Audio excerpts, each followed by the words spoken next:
Hello दोस्तों, नमस्कार, प्रणाम। अपने यूट्यूब चैनल पर आप सबका स्वागत करत हई। बहनी, दीदी, माई, चाची, भौजी, काकी जे के यूट्यूब के माध्यम से देखत हई सबके तहे दिल से हाथ जोड़ के प्रणाम करते ही। आज हम और हमार देवरान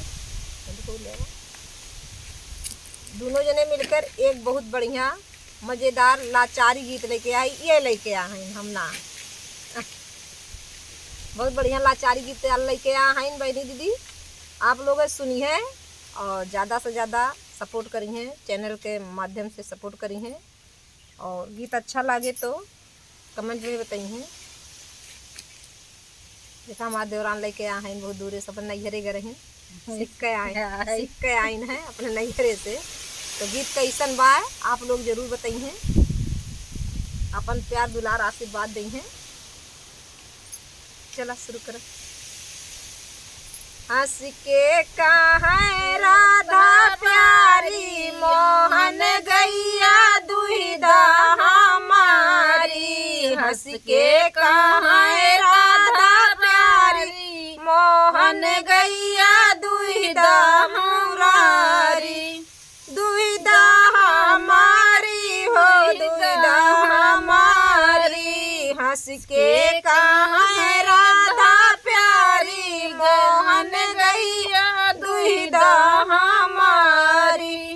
बाग में दुहिदा, बगीचा में दुहिदा, बाग में दुहिदा, बगीचा में दुहिदा।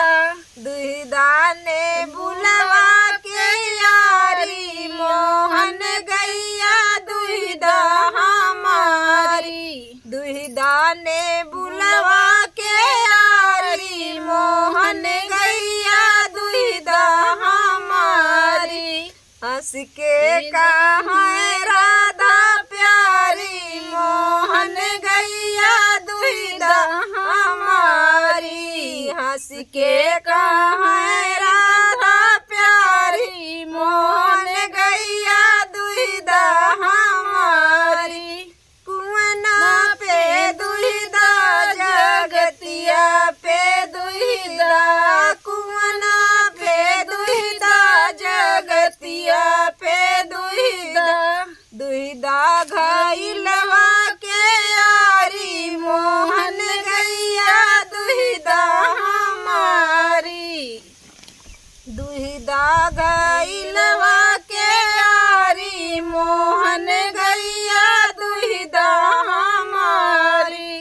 हंस के कहाँ राधा प्यारी, मोहन गैया दुहिदा हमारी। हंस के कहाँ राधा प्यारी, मोहन गैया दुहिदा हमारी।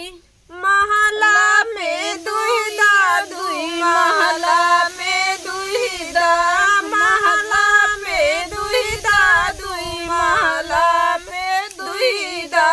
दुहिदा खिड़किया के यारी, मोहन गैया दुहिदा हमारी। दुहिदा खिड़किया के यारी, मोहन गैया दुहिदा हमारी।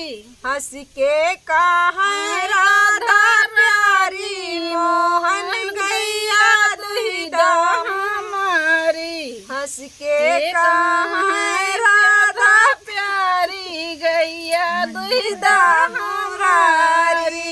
हंस के कहाँ राधा प्यारी, मोहन गैया दुहिदा हमारी। गीत कैसन लाग बहनी, दीदी, आप लोग कमेंट में बताइए और ज़्यादा से ज़्यादा अपन प्यार दुलार दी हैं। मिलत है आगे वीडियो में, तब तक के लिए नमस्कार, प्रणाम।